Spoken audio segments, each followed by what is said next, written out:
It all started during a severe thunderstorm. There was terrible commotion at the Duchess's estate. The maids ran around the estate. They had to bring a lot of hot water and towels because the Countess was bleeding heavily. When she gave birth to her second child, they were very worried, because the baby, for some reason, was not breathing at all. And the Countess's condition continued to worsen at that moment. A little girl with beautiful red hair walked into the room at that moment, and she will forever remember the room that was filled with the smell of blood. She also heard deafening screams and bustling footsteps at the moment when she saw her dying mother and her stillborn child. And terrible memories immediately flooded her vulnerable soul. And these memories were about her past life. She remembered how her father constantly beat her and scolded her, and then he himself went into another room and drank a lot. The 7-year-old little girl, of course, could not withstand this shock and simply lost consciousness. Of course, the maids who were present there, seeing this, were immediately very scared. They did not understand what had happened to her and tried to bring her to her senses, but it was difficult. Thus began her new life, the life of Irene Tirlon. Some time passed since then, and Iran was already 9 years old. One fine sunny day, she was riding with her uncle in a carriage. The man asked if she, the girl, was by any chance worried. Despite the fact that she was still a little worried, she replied that everything was fine. The man explained that the Duchess was her mother's cousin, so she would certainly take care of the girl as best she could. Now, Iran did not have a decent life in the ruined Count's house, and because of this, he was a little sad to send the girl there. Her uncle thought that if only her father had not squandered his fortune on wine and gambling, then everything would have been completely different. Irene, hearing this phrase, immediately remembered that all this was exactly like in the novel. On the day of her mother's death, she raised her voice. That all this was not real, this was the world from the novel. And she had a chance to read this novel in her past life. It was an ordinary love story. A hero who was ready to do anything for his beloved. The girl was reborn, not as the main character, but as a girl named Irene, the very same villain who mocked the hero in the Duke's estate. And then, mysteriously, she died before she even reached adulthood.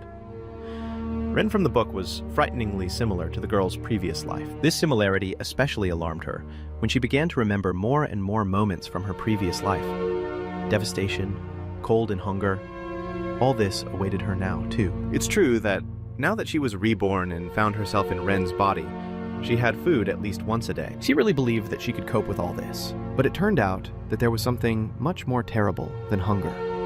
And that thing was loneliness. In these silent halls the girls had to endure for 2 years, until Count Tirlon, her so-called father, died in a gambling brawl. Later after this, her uncle appeared and decided to send the girl to the ducal house. Of course, Irene knew everything in advance and was no longer surprised by what was happening. But even realizing her future, the 7-year-old girl was not able to change anything.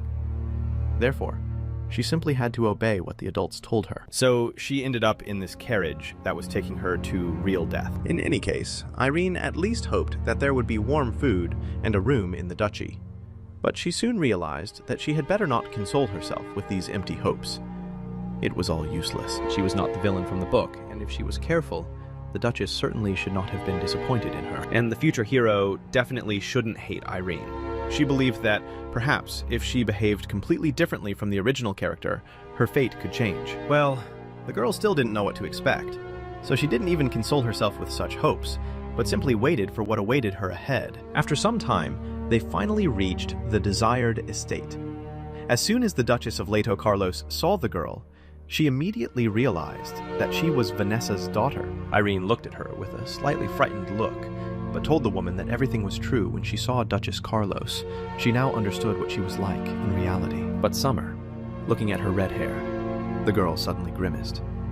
She was afraid that perhaps she would be disgusted by this color, and because of this, she could get into some trouble. Then the woman turned her gaze to her luggage and asked if these were all the things she had arrived with. Irene said in a quiet voice that everything was exactly like that.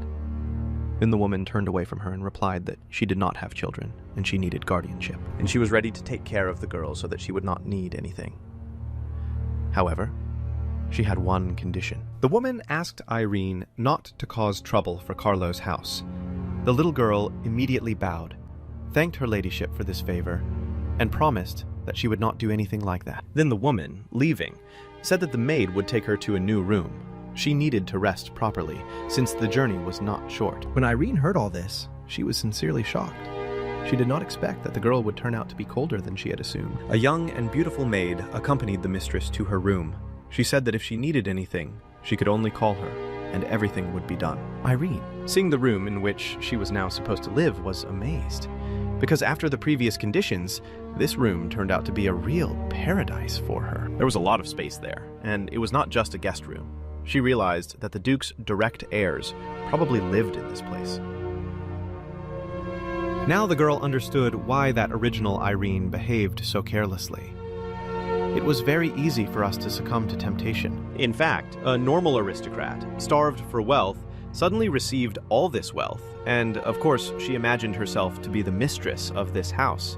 And even she did not suspect that her stupid antics would not bring the Duchess's favor, and that ultimately, all this impudence could end very badly. Irene approached a small, indifferent, and, sitting on it, realized that the Duchess did not like the color of her hair.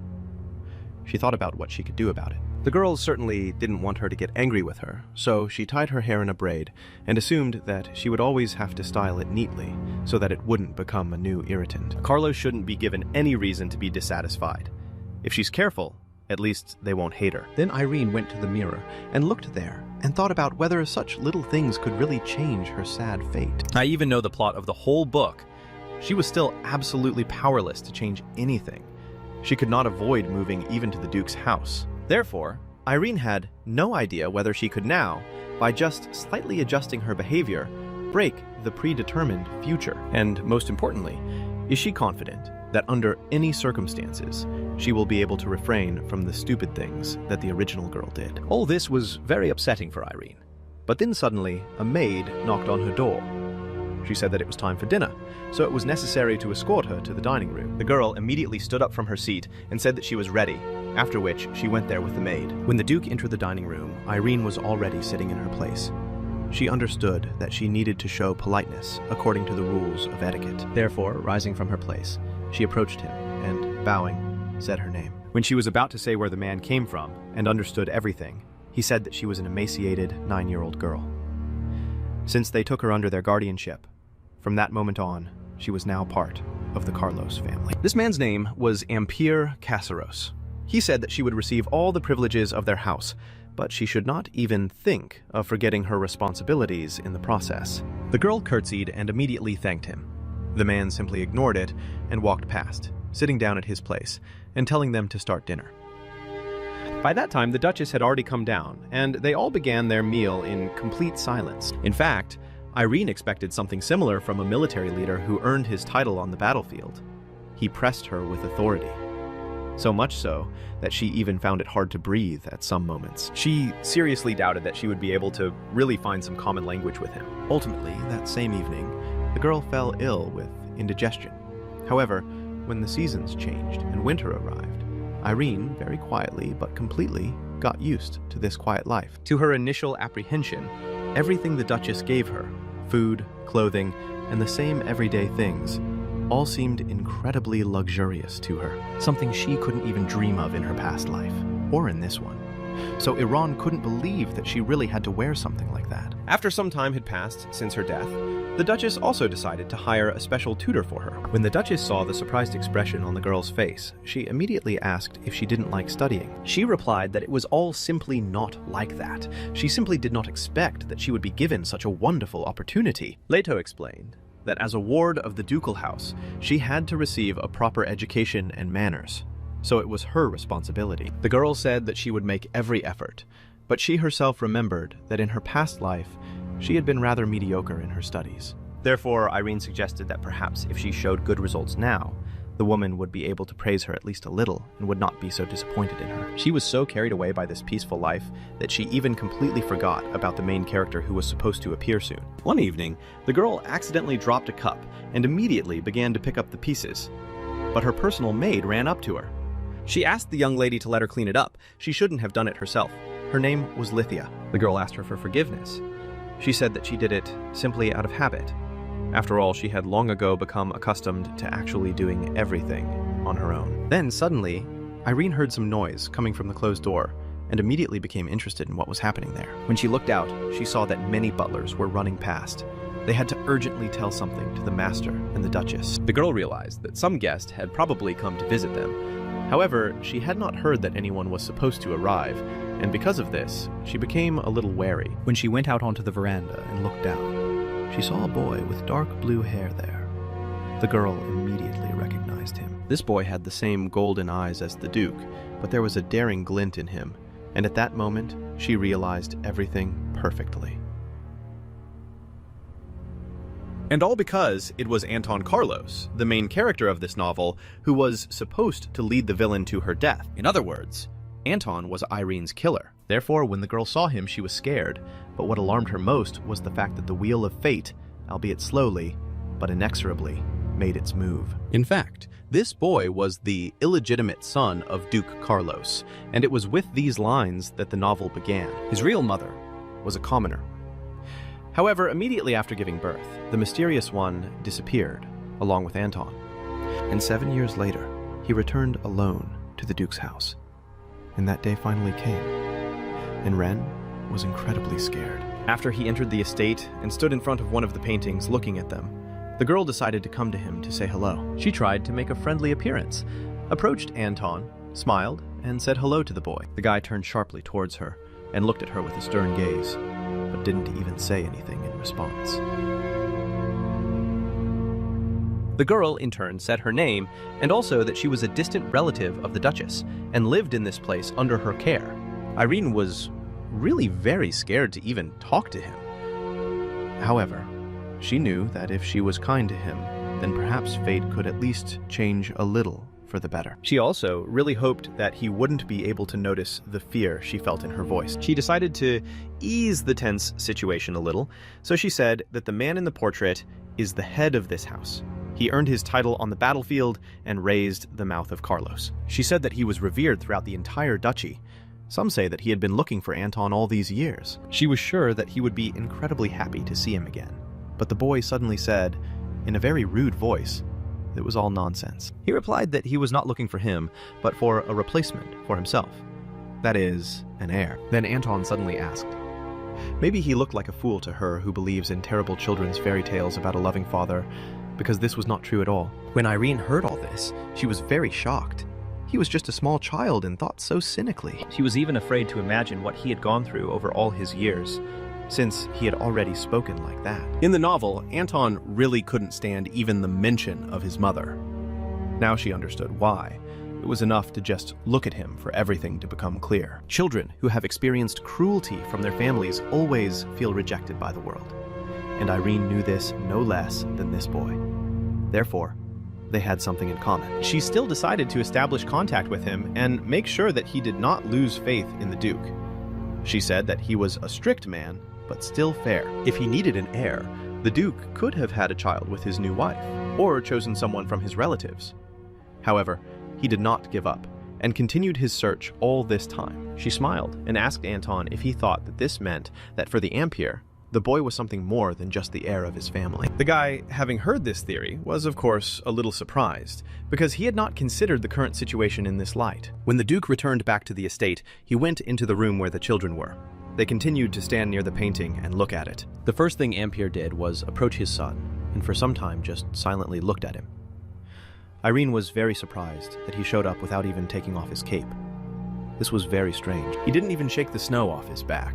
Then the girl realized that he was really in a hurry, so she was glad that the Duke was also looking forward to finally meeting his son. But at that moment, Amber suddenly looked at the boy and, in a very rude, angry voice, asked what he was doing in this place. Anton, like Irene, was very shocked by such words, because the boy already believed the words of the girl who assured him that his father would be happy. The man said that he would like to know where his mother Nabuya was now. The boy suddenly lowered his head down and said that he did not know. Then he suddenly took out a small medallion from his pocket and said that she said that if I fall in love here and show this, then you will listen to me. The Duke, seeing this, was very amazed. He could not even answer anything.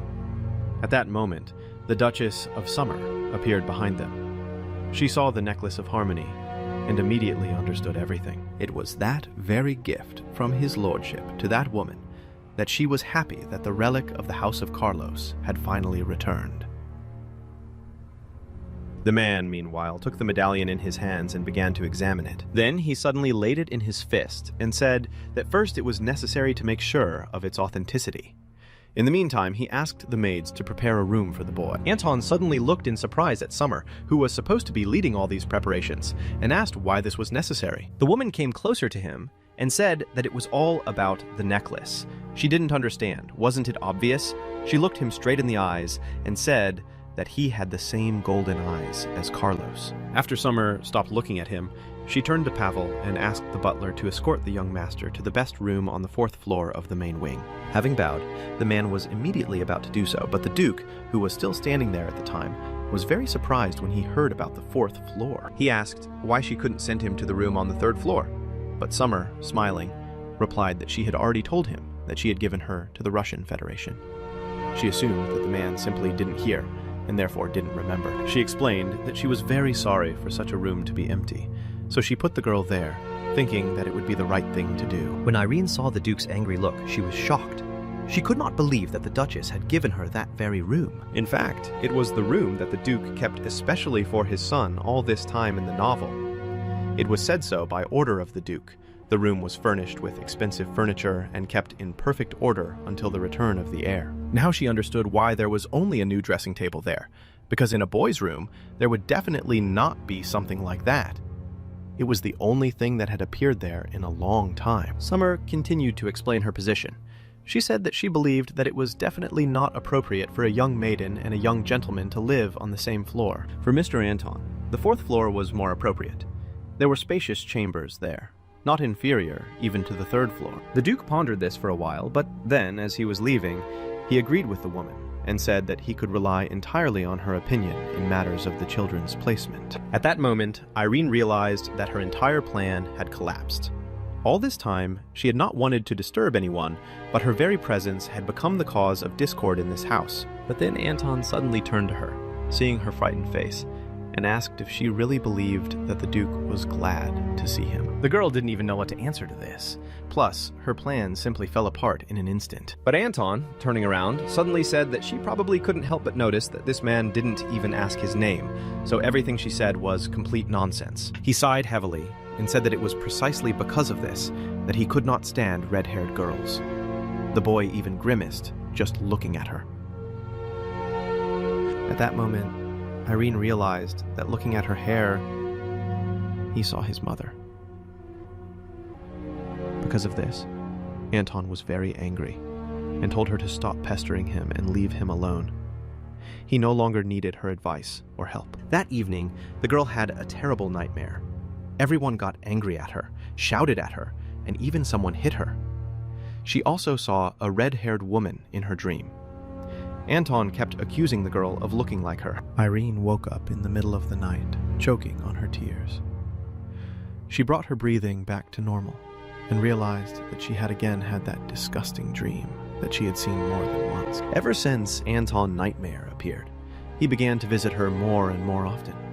And in the Duke's house, complete silence reigned, which had not happened since the moment she arrived there. This silence felt like the calm before the storm, and that only made the girl more afraid.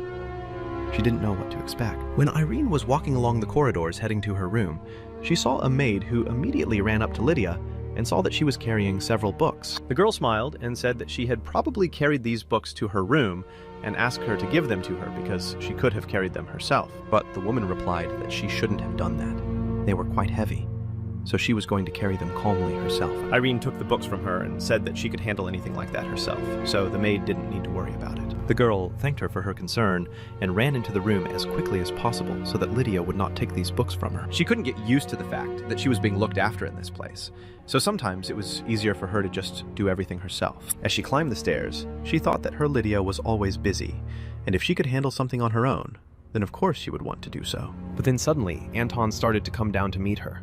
Their glances crossed, but for some time, they did not say a word to each other. At that moment, the boy suddenly extended his hand, and Irene became scared and thought that he was going to push her. She clearly had a scene in her head of her falling down the stairs and all her books scattering, and because of this, she even dropped several books that she was holding in her hands. The girl realized what had happened and immediately began to pick them up and asked the boy for forgiveness for this. Laughing nervously, Irene said that she didn't want to scare him. She was just lost in thought, and the books slipped out of her hands. Anton just sighed heavily and began to walk past her. He didn't even say a single word to her. The girl really hoped that these books were not damaged too much, because then the responsibility was not sweet. But rather quickly, she collected all these books and began to climb back up, because she was very uncomfortable. This whole situation was very stupid, and Iran felt ashamed because of it. She climbed up to her floor and scolded herself. Because even without this situation, the young gentleman looked at her with contempt, and now he would definitely decide that she was completely hopeless. Then, suddenly, passing by the window, she saw that Anton had gone outside and was heading towards the forest. She did not expect that he would decide to go there. It was incredibly cold outside. He was wearing nothing but a thin shirt. He had no outerwear and was heading to a remote part of their territory.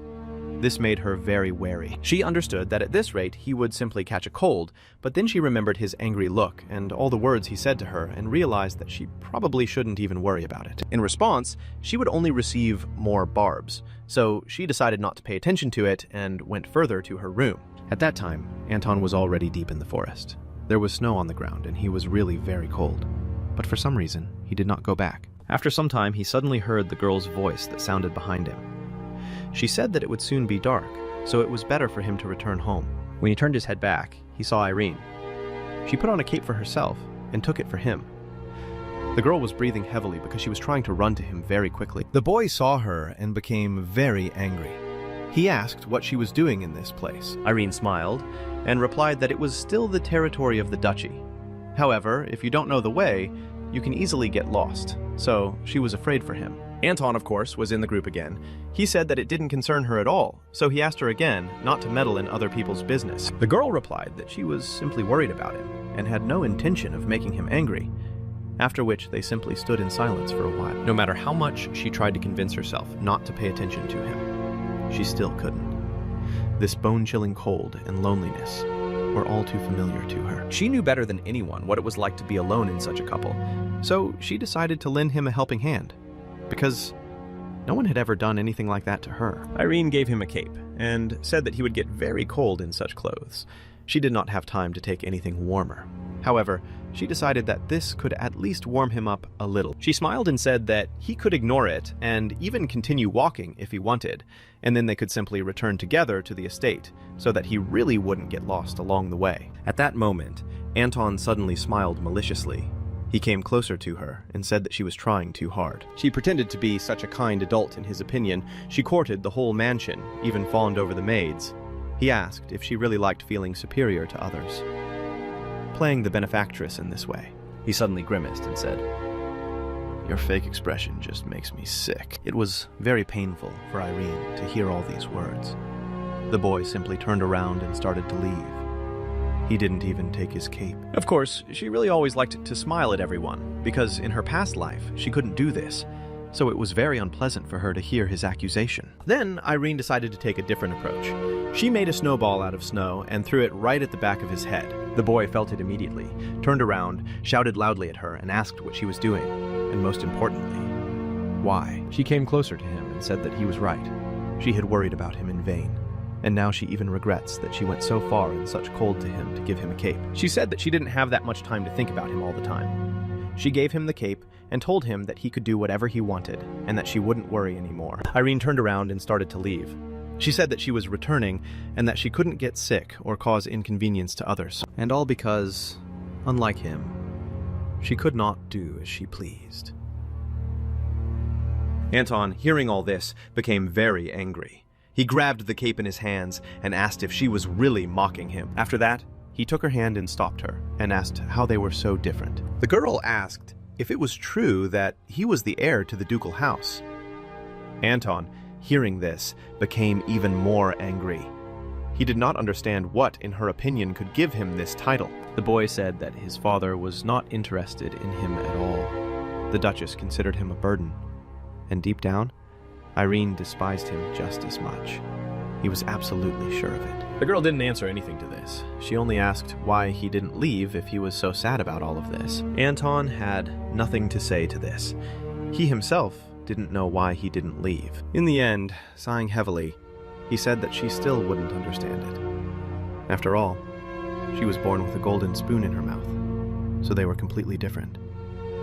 At least in these moments. After a short silence, Irene suddenly said that it was she who envied him. She explained that this was happening because he could easily be rude, rebel, and generally do whatever he wanted, and they would still leave him in this house under any circumstances. But she had no other place to hide from the cold and hunger, so she had to adapt, serve, and please, just so they wouldn't throw her out. Irene understood that he was sick of her helpfulness and pretense, but she simply couldn't do otherwise, because this was the only way she could hold out for at least one more day. When the next day came, Irene's maid came to take her to dinner again. The girl still felt a little guilty about the previous evening. She didn't understand what she had done at all. She had tried so hard to avoid conflicts with Anton, but now everything had turned out completely differently. Now he probably hated her completely. That's why she even felt sad thinking about it. Irene couldn't believe that because of her one stupidity, everything could go according to the original plot of this story, and then her chances of salvation would definitely be over. When she was heading to dinner, she suddenly sighed heavily and heard Anton's voice behind her, who said that she was sighing too loudly. The girl turned back and, seeing him, was amazed. Anton, who had until now ignored all the invitations of the Dukes, suddenly appeared in the dining room. This was definitely something unusual. She asked if he had really come to have dinner with them, and why, in that case, he was still standing and not sitting at the table. Anton felt a little uneasy about this, turned away from her, and said in a quiet voice that he didn't know where he could sit. Smiling, she realized that no one had accompanied him, and he had come to this place on his own.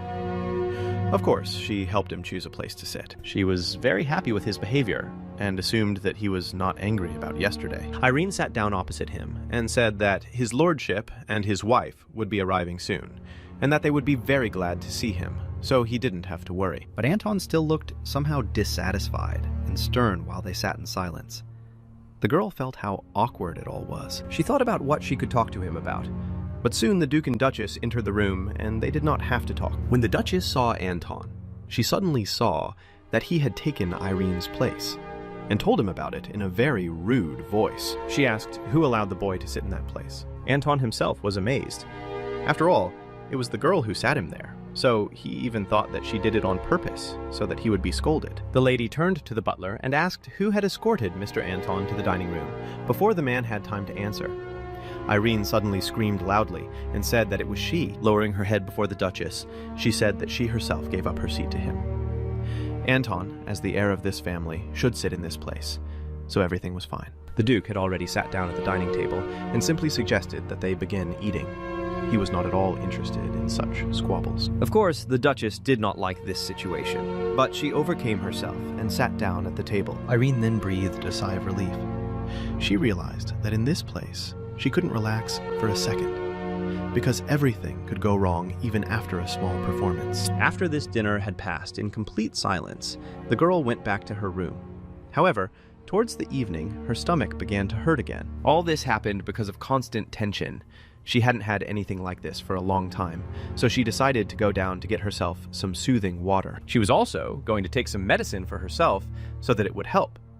And then, suddenly, when Irene looked around the corner, Anton appeared right in front of her. The guy definitely didn't expect to see her at such a late hour, so he was very surprised to see her. The girl herself was very scared and immediately screamed in fear. And after that, she asked what he was doing in the middle of the corridors at such a late hour. Anton was a little embarrassed. Then he said that he was going to her room when Irene heard this and was very surprised. She immediately asked why he had come to her room. He explained that he wanted to discuss something with her. Irene could not believe that he was really independent and decided to come. She even thought that he wanted to talk about what happened yesterday. Anton immediately asked her to listen to him, but then the children suddenly fell silent because they heard some rather strange sound behind them. In fact, it was coming from the Duchess's room. There were some sighs there, and a male voice could also be heard gently shouting the word, "Mistress." Irene immediately understood what was happening there, so she was very scared for Anton. The girl covered his ears. She explained to the guy that it would be better for him not to hear such things, But most of all, the girl was very surprised because she clearly saw His Highness leave after dinner. She did not understand how this could have happened and whose male voice was coming from the Duchess's room in a fit of passion. Anton was very indignant. He asked why she was covering his ears. He also wanted to listen, so he asked her to immediately remove her hands. At that moment, Irene realized that the Duchess had most likely cheated on the Duke. But then she thought about it and realized that the Duke had actually betrayed her first. But still, it was a real disaster. Anton finally removed her hands from his ears.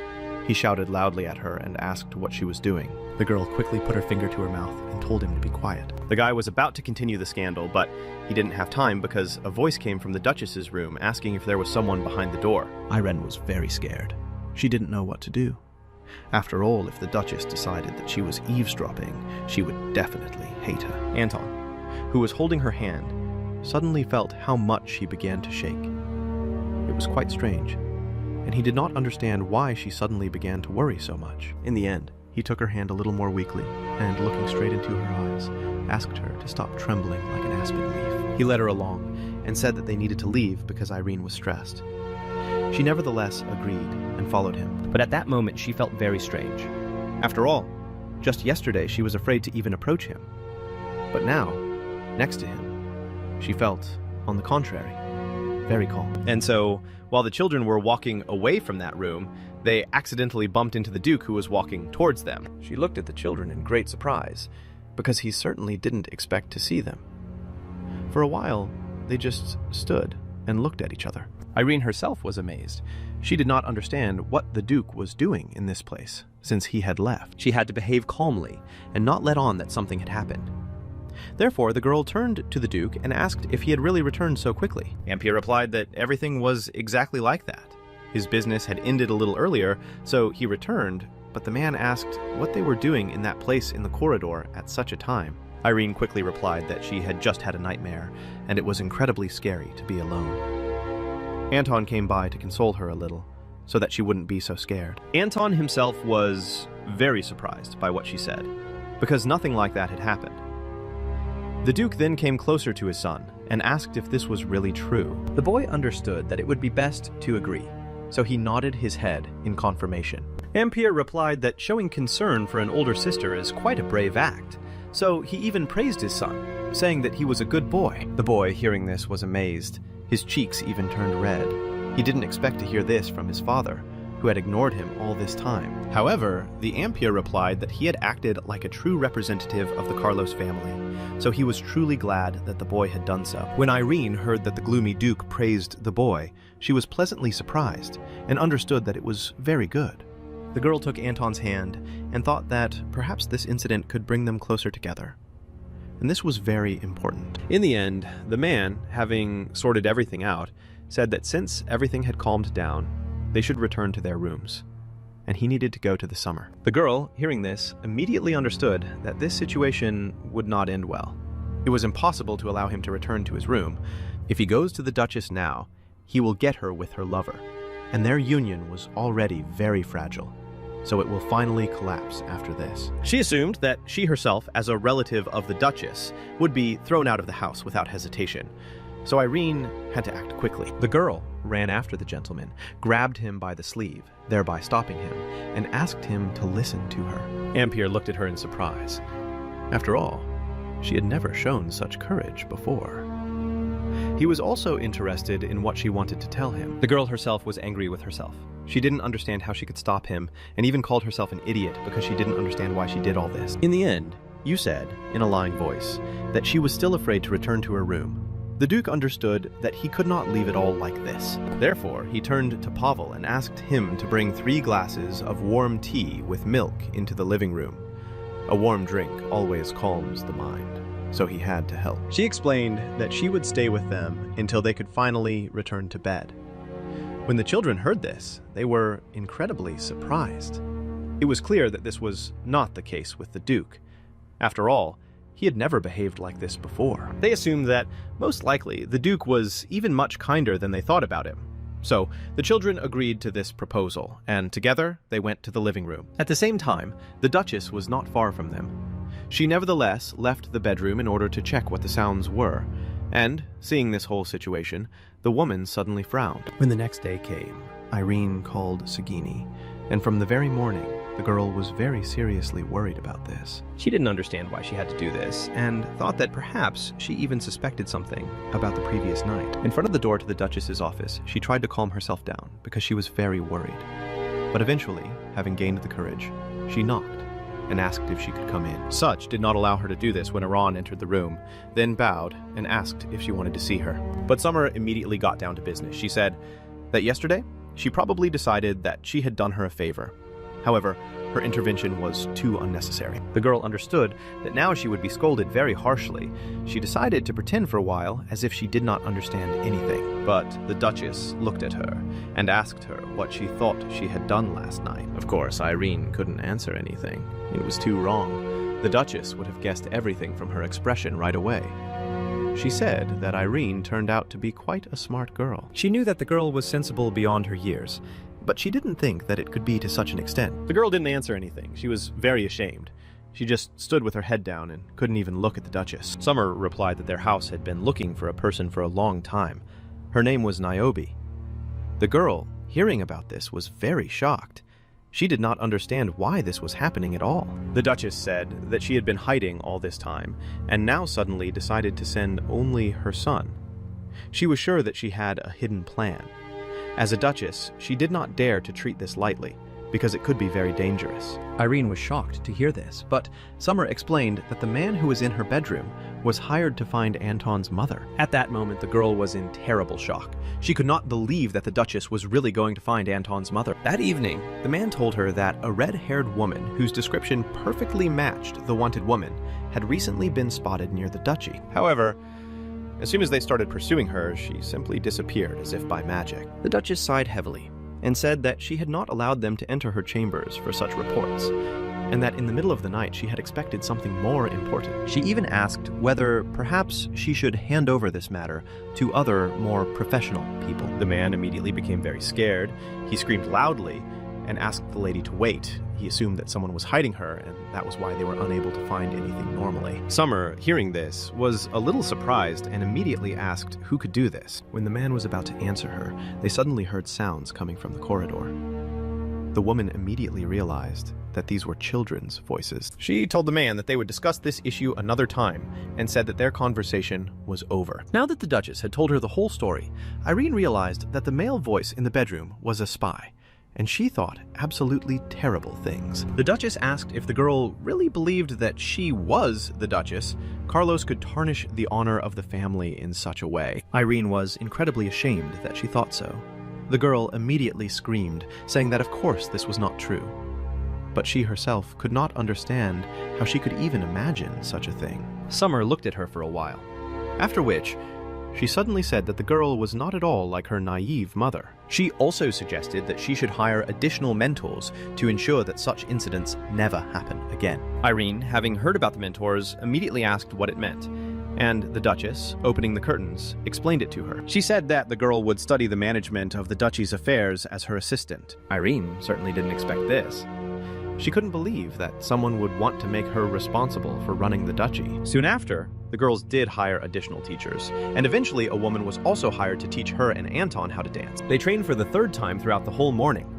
Anton felt very awkward about this, but after a few hours, they started to do quite well. Iran was constantly wondering why the Duchess was so determined to find Anton's mother.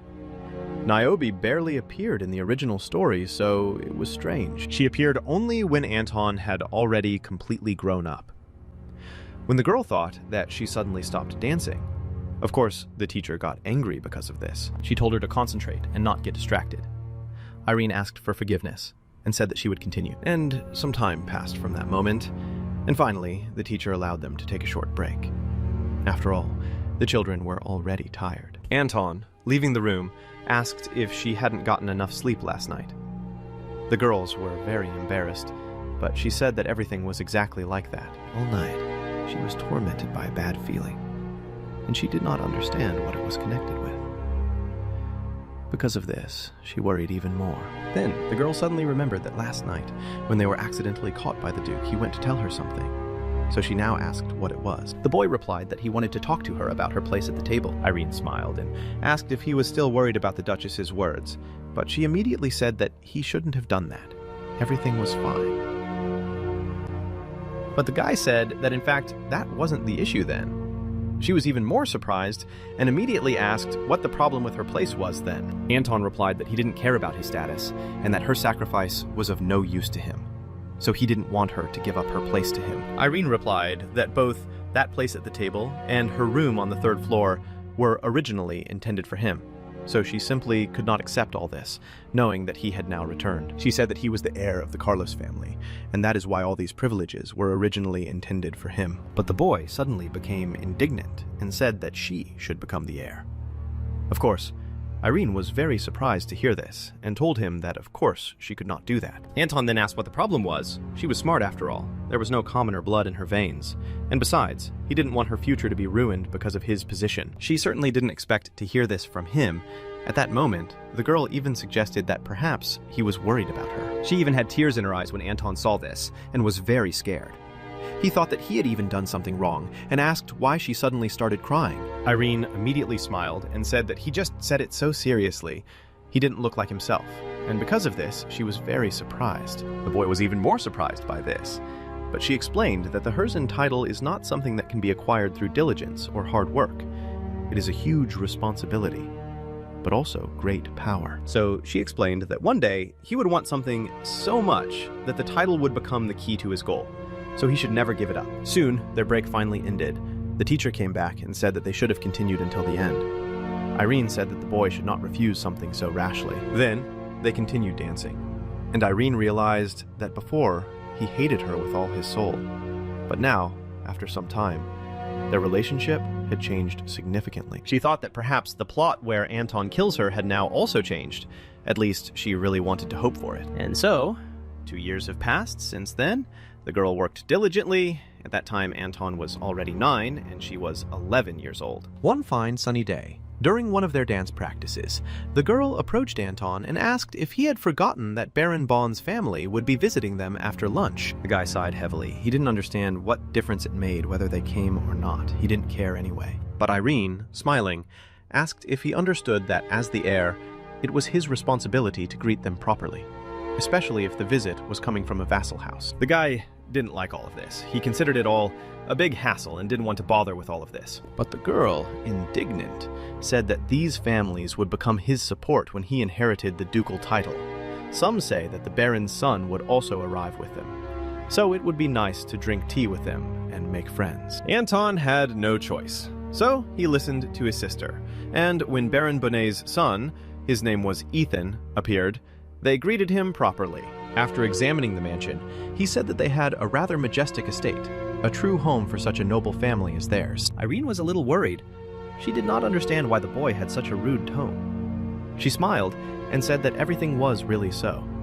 She was also amazed when she first came to this place. At that moment, he suddenly came closer to her and said that he had been told a lot about the girl. She was as refined as befits the daughter of a count's house. He bowed before her. Irene was a little worried. She thanked him for the compliment, but she herself did not understand what he was doing at all, and most importantly, why. Then Ethan suddenly plucked up his courage, took her hand, and asked if she would do him the honor of being alone so that they could get to know each other better. The girl was very scared when she heard all this. Anton, who was watching what was happening, was also indignant. He approached the Baron's son and asked what he was even allowing himself to do. Of course, he didn't like this kind of attitude towards Irene. When Ethan heard how he was insulted, he became very indignant and asked the guy if he really had the courage to throw around such words. Anton was about to ask what else he could be called, but then he suddenly looked at Irene and realized that she didn't want him to continue this conflict. The guy had no choice but to listen to her, so he sighed heavily and said that the guy was funny. And after that, he simply left. Ethan continued to be indignant. He asked if he really dared to run away from their conversation. Irene decided to at least slightly salvage this situation and asked if the man would like to drink tea or hot chocolate with her. The boy indignantly replied that he was no longer a child, so he asked for regular tea. He definitely didn't want hot chocolate. Irene sighed heavily and thought that Anton, as always, had ruined everything. After all, she had asked him to become friends with the Baron's son. For him, this would have been the best decision. But he ended up ruining everything at that moment. Eaton said that this heir had quite a temper. His mother told him to endure all this, otherwise he would have stopped restraining himself long ago and would have said a few kind words to him. When Irene heard that Mama had started to forbid him something, she immediately asked what exactly she had said. Ethan, in order to impress her, said in a cheerful voice that she said to ignore any rudeness. On his part, after all, he was an unknown degenerate, so you need to behave with caution. After that, he told the girl that it was probably very difficult for her to look after this brat, and he felt very sorry for her because of this. At this moment, Anton had already started to go back. He took something from his room. However, upon hearing this conversation, he stopped. Ethan continued to talk nonsense. He said that they say his mother also did a lot of things. A low-born woman who dared to settle in the Duke's house. Irene no longer wanted to listen to all this. She turned to the Baron's son in a rude voice and said that Mr. Anton was the only heir recognized by His Majesty. And so she asked him to be prudent and watch what he said, because it could still carry its own responsibilities in the end. Anton, hearing that she began to defend his honor and name, was pleasantly surprised. She had never shown anything like this before, but now he was happy that she stood up for him. Itano felt a little uneasy.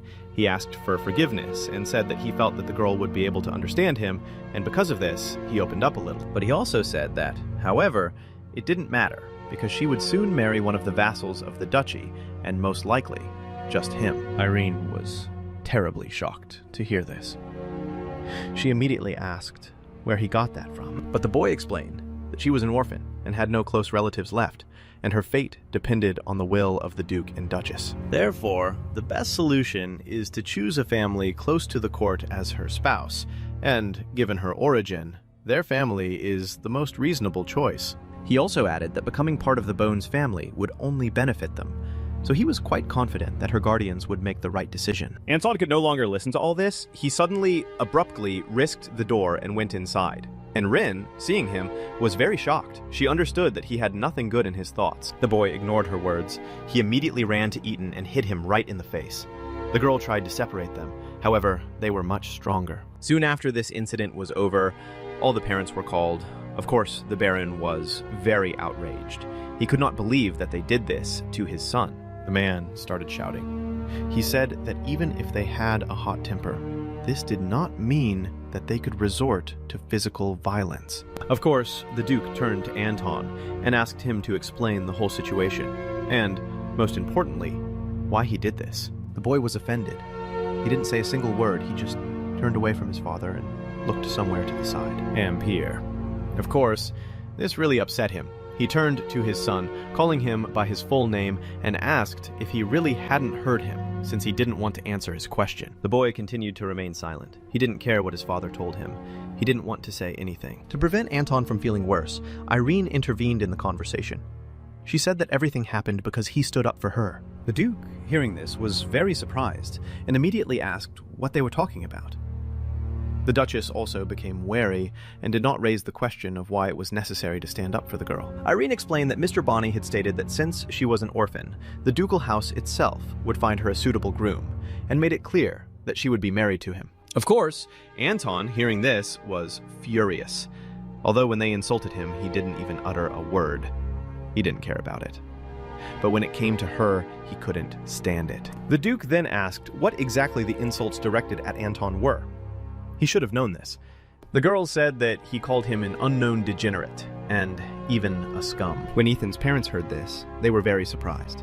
His father immediately hit him and asked what kind of outrage he had allowed himself to do. He started shouting at his son and told him to immediately apologize to my dear Lord and Lady Trilon. He never had the right to speak like that, or even think about it. Ethan immediately burst into tears, but he eventually asked for forgiveness because he knew that otherwise it would only make things worse for him. After this incident, the Bonnet family hastily left the ducal residence because they could not stay there any longer. It was all too awkward for them. And the Duchess was incredibly outraged after this. She said that the fact that their family had long served their house did not give them the right to treat members of the ducal family as servants. The girl never told them that they had to endure such attacks without a word. However, They had to tell her the whole truth right away, she said, so that the children would always tell her about such things in the future. Summer approached the girl and said that the Duke was also angry, and the House of Bon would definitely pay for the insolence they showed that day. Irene could not believe that someone could stand up for her honor like that. She did not know why the Duchess wanted to stand up for her honor so much.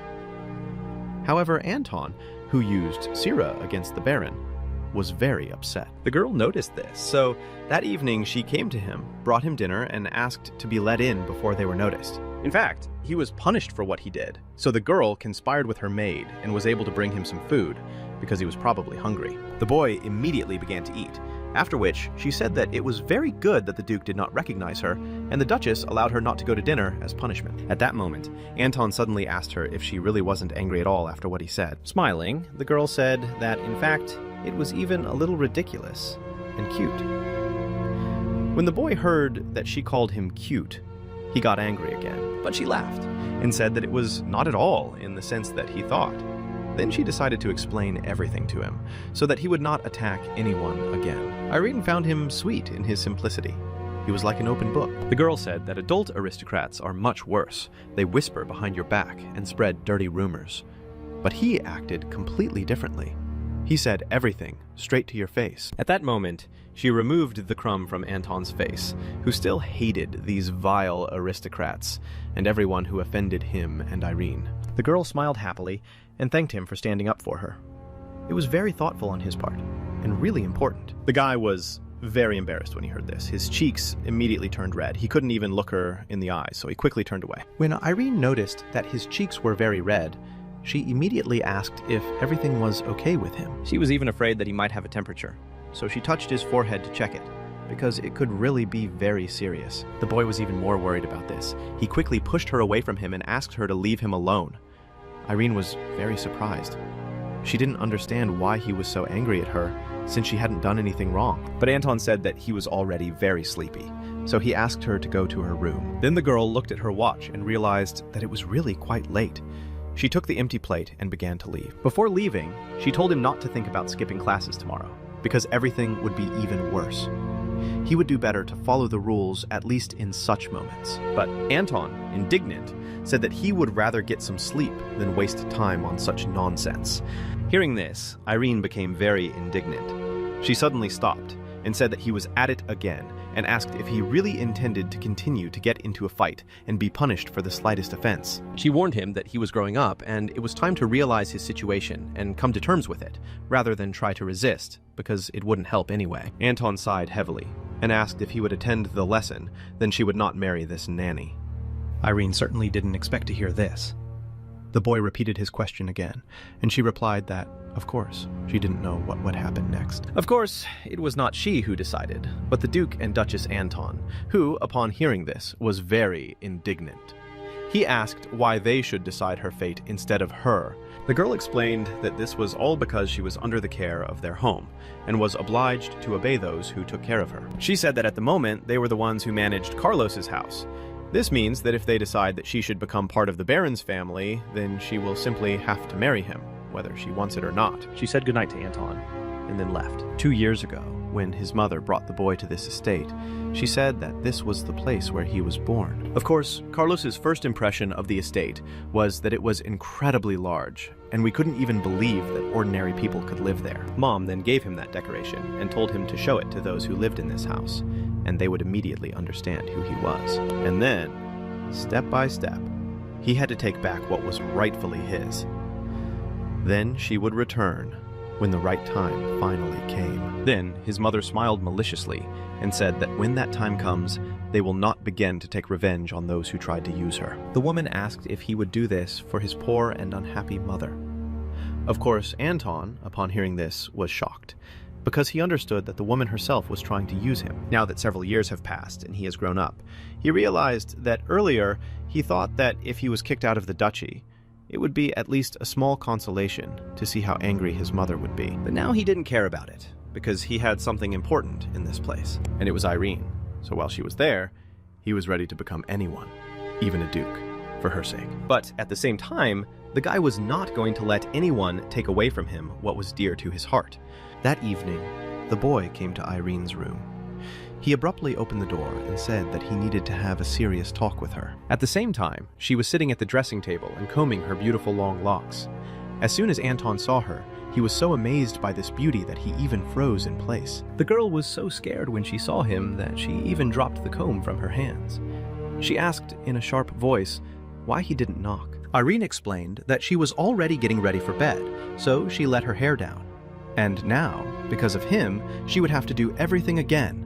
So she asked him to leave for a while. When the guy saw this red curly hair, he realized that it was exactly the same as that of the woman whom he hated with all his soul. Anton didn't go anywhere. He said that he had long been wondering why she always tied her hair back. He asked if it was because he once said that he hated the color red. He remembered very well that he had said this at their first meeting, And he thought that perhaps she remembered it too. In the past, he really treated her incredibly coldly. However, that was in the past.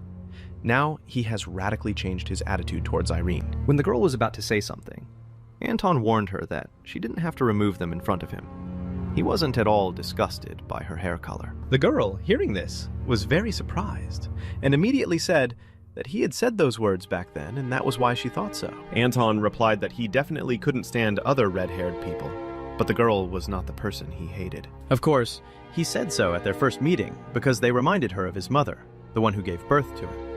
However, now he realized that they were completely different, and it was stupid to compare. He said that her hair was incredibly beautiful. When the girl heard this, she could not understand that he was saying this seriously, and immediately asked if it was true. But then suddenly, she realized how strange it all looked from the outside. Therefore, Irene got up from her seat and asked why he came at all. After all, he was going to sleep. Anton then smiled, stood up, and said that he wanted to say that he would now take his studies seriously. When she heard this, of course, the girl immediately became happy.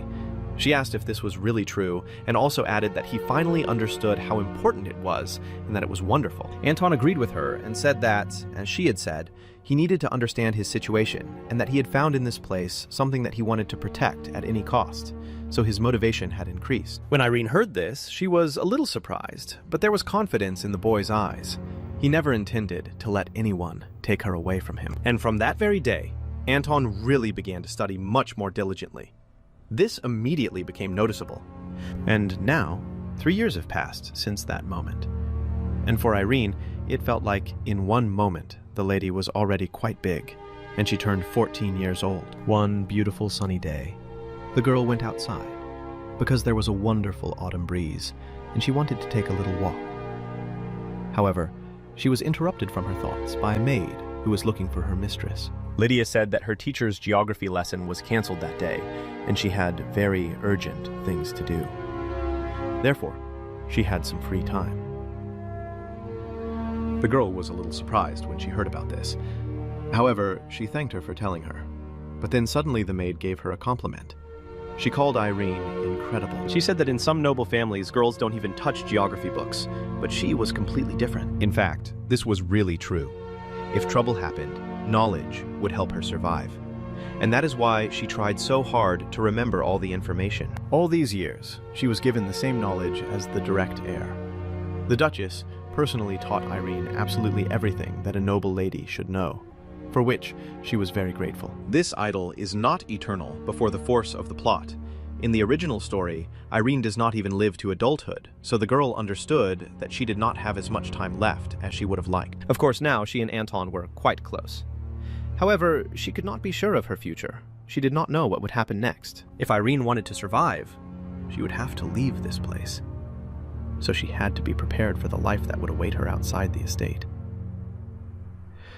After a short silence, Lydia told the girl that the Duchess might not let her marry because she was so smart and useful at home, so it would be very illogical. Irene laughed and said that it was very unlikely, but the maid did not understand why the girl thought so, because in some families it is women who inherit the mouth. So it was impossible to lose faith. Irene was unpleasant to hear all this. She immediately said that the Carloses already had a legitimate heir, and she was only a breadbasket. So, a scenario like the one she had imagined could never have happened. The maid immediately became worried. She realized that she had said a little too much. Therefore, after asking her for forgiveness, she replied that she had not meant it at all. But Irene didn't get angry with her. She said that she understood everything and simply asked the girl to be careful if anything happened. She said that if she had to leave, she would remain to serve the Duchess, and such words could seriously harm her. Therefore, in the future, Lytia must control herself. At that moment, Anton, who was standing nearby, suddenly heard these words and immediately came to the girl and asked why on earth she was going to leave at all. Irene looked at him in surprise.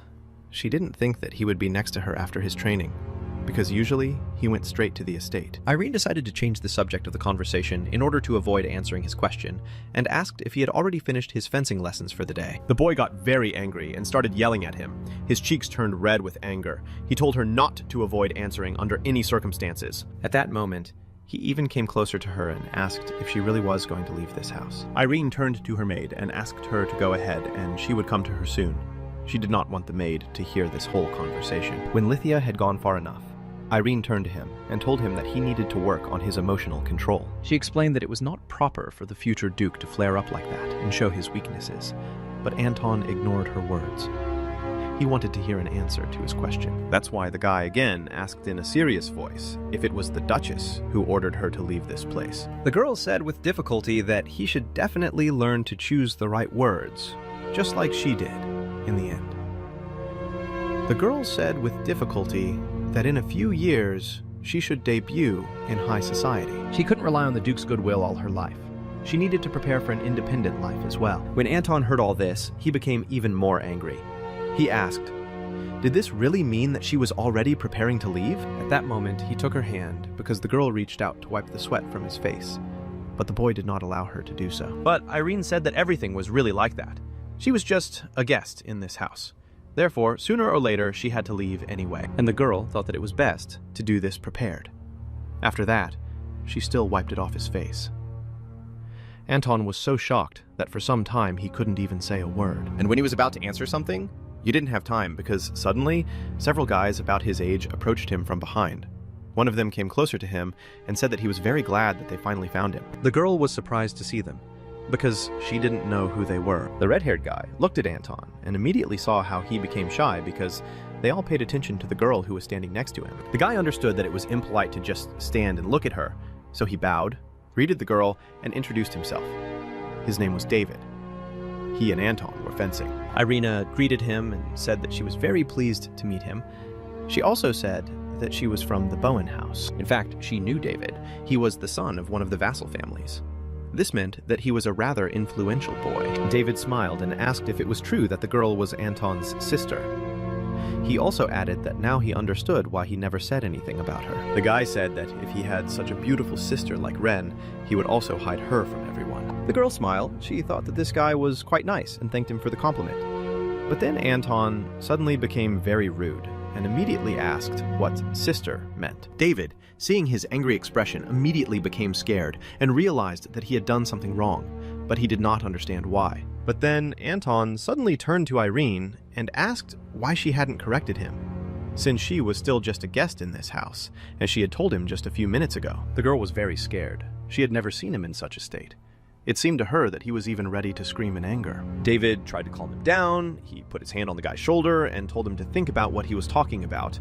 It was very impolite to communicate like that. At that moment, Irene herself thought about the words that she constantly repeated to him.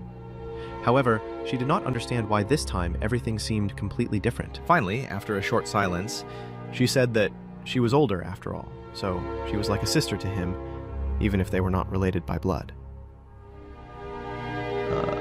Irene did not understand why it was quite painful for her to hear these words. All this was very strange. When Anton heard this excuse, he already wanted to say something, but did not have time. The girl felt uncomfortable staying there for a while longer, so she moved away from him and said that she had to go already. She turned to the guys who were still watching what was happening in surprise and said that she was pleased to meet them. She understood that if she stayed there for even a second longer, she would not be able to hold back her tears, and that is why she walked very quickly back to the estate. Then suddenly, Anton shouted after her. He tried to stop her, but of course the girl didn't listen to him. She just walked on.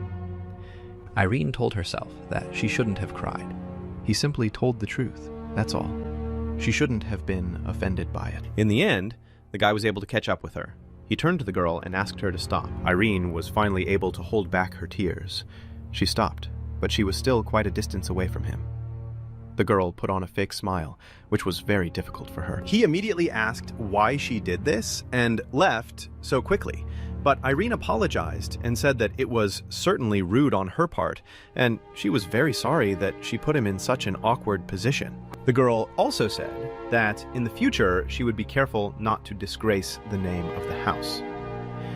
Anton became even more angry because of what she said, and he replied that that was not the point at all. Irene didn't understand anything at that time. She asked what the matter was then, and the guy sighed heavily and asked if she really believed the nonsense he had said just recently. He explained that he simply repeated her words, and she acted like an idiot if she was offended by this, since she herself was wrong in all this. When she heard what exactly he said, she was very shocked. At some point, the girl even thought that he was simply making fun of her. But Anton continued talking. He said that the girl always reads faces. However, for some reason, this time she did not notice that it was an ordinary joke. He told her in a rough voice not to take everything so seriously, because he really didn't mean anything bad. Irene couldn't believe that he actually said something like that. She got angry now and asked how she could not take everything to heart. The girl went out of her way every time to be recognized, so he had no right to treat it so frivolously. She was already tired of being afraid that everyone around her would hate her. Anton was amazed. He had never seen a girl lose her temper and behave like that. It was all very scary for him. But she continued to scream. The girl asked that everyone stop treating her like that. If he really considered her family, he would call her sister all the time. Anton couldn't believe that she actually said something like that. In the end, the girl simply turned around and started to leave. She had no reason to stay there any longer. The guy immediately asked where she was going, but Irene told him not to dare follow her. After all, it certainly shouldn't have made any difference to him. She even left her umbrella behind, which she threw aside in anger. By that time, a strong thunderstorm had started. The girl was walking through the forest and was already all wet. Irene was still very angry. She couldn't believe that the guy really treated her like that after everything she had done for him. But in reality, everything that she had been storing up inside herself all this time ultimately simply could not stay there any longer, and she threw it out. All her life, she had done just that, and tried to be worthy of love. However, taking it out on Anton, even if he had grown taller, was still unpleasant for her. She continued to consider this guy a little boy who did not deserve such behavior. She was even more surprised by his face when he tried to stop her. He looked so confused and even scared. Irene realized that she needed to go back and apologize to him, because no matter how angry she was, she still shouldn't have taken it out on him. First, she needed to at least find her way back, because out of anger, she didn't even remember the area she was going to. Everything around was now unfamiliar. But at that moment, lightning suddenly struck a tree that was right behind her. This sound of thunder and lightning really scared the girl. Hearing it, she immediately screamed and then realized that she couldn't even stand on her feet because the earth was too wet. Irene felt her body begin to fall. However, she couldn't do anything about it. The girl couldn't keep her balance. But at that moment, quite strong arms suddenly grabbed her. When she turned her head back, she saw that it was Anton. He told her in a quiet voice not to be afraid. He was nearby, so everything was okay. The girl could not believe that he went looking for her. She took his hand and, looking straight into his eyes, asked why he was alone. Anton replied that the guards were, of course, also looking for her. They were combing the other side of the forest, but he simply found her before they did. Irene still didn't understand anything. She asked why he went with them. He could have assigned others to do this, and he himself could have sat quietly in the dry area and waited. The guy was not happy to hear this, so he said that for him, the word family never meant anything good. At that moment, he decided to continue the topic of their conversation that they had started a few minutes ago. The guy said that his family was the woman who gave birth to him and abandoned him, as well as the Duchess, who hated him for being born at all. And of course the Duke, who was always cold and distant from everyone around him, so he hated his family. At that moment, Anton even burst into tears and said, looking the girl straight in the eyes, that he wanted his sister to become the same so-called family that only caused him pain. When Irene heard these words, she couldn't hold back her tears either. The guy continued, He said that this didn't mean that he considered her a stranger all this time. That's why he asked her not to leave him. After all, he wouldn't be able to cope alone with all these fake people who surrounded him. At that moment, the girl thought that even being that stubborn guy, he sincerely confessed his feelings and weakness. And this meant a lot for boys his age. Therefore, she hugged him and smilingly thanked him for calling her sister, and also assured him that she would always be on his side. For a while, they just stood and hugged, and somehow the rain magically stopped pouring and the sun came out. Anton smiled and hugged the girl back. He was pleased that she had finally forgiven him, and everything had worked out between them. By that time, even the guards were able to find them and escorted them back to the ducal residence so that they would definitely not get lost again. And as it turned out, due to Irene's sudden escape, a real commotion arose. So as soon as they returned back to the estate, they were immediately met by the Duke and Duchess, who were very angry. Of course, Irene was very scared. She understood that because she had run away, there would now be a lot of problems.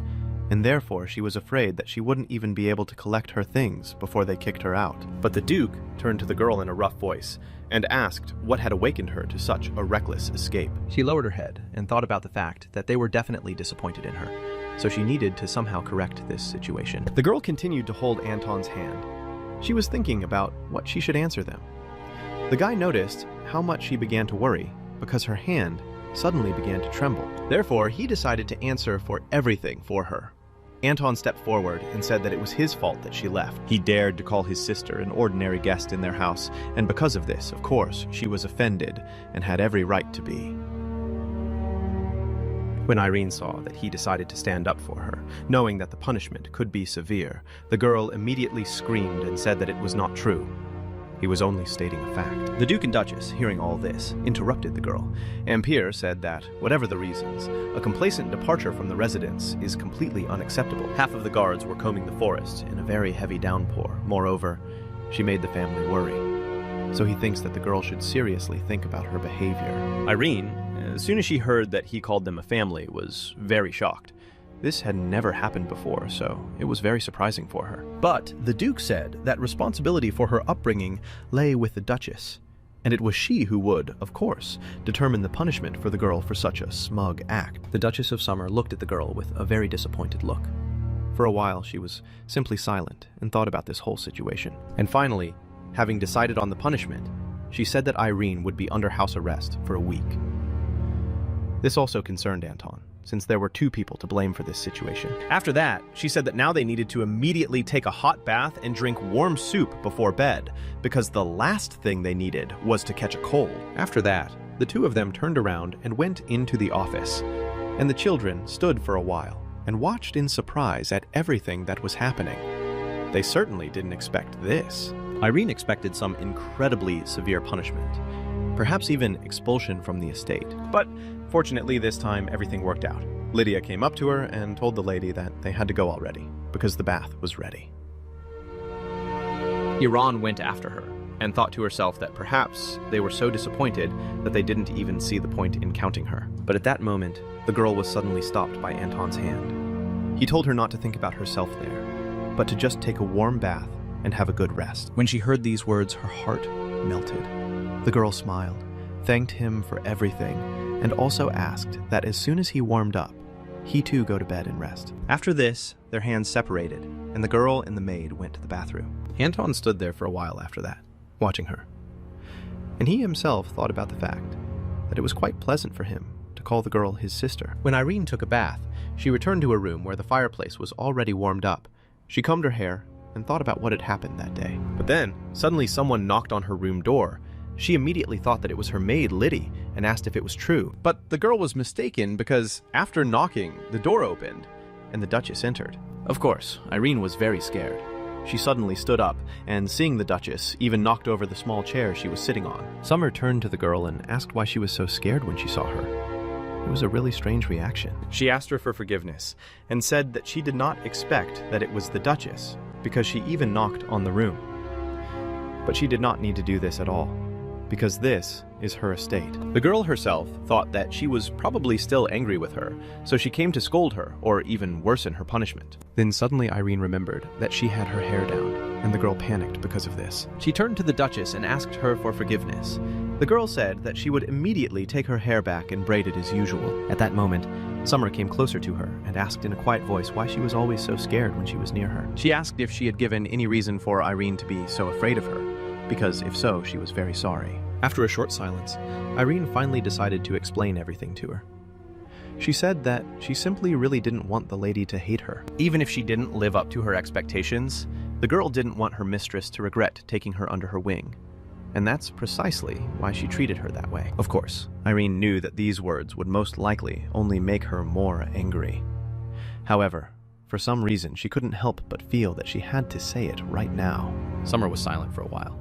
But then she said that she never had children and had never raised anyone before meeting Irene. Therefore, it is possible that it was precisely because of ignorance and uncertainty that she involuntarily made the girl worry. But excessive modesty could also be harmful, and therefore she asked who told her at all, as if she might not be satisfied with it. At that moment, the woman straightened her hair. Irene immediately looked at her with a surprised look, but the Duchess said that loose hair suited her very well. She asked the girl to stop changing herself for her sake, because it was completely wrong. She should dress and behave the way she thought was right. At that moment, Irene could no longer hold back her tears. She burst into tears and thanked her ladyship for these words. They were truly very important to her. The Duchess told her not to cry, because she had already been caught in a heavy downpour. And if she had a cold, then trouble was definitely unavoidable. So she couldn't be too nervous about it. After that, they hugged, and Irene cried for some time. The hand on her shoulder that touched her cheek for the first time turned out to be very warm. From that day on, something changed in the girl.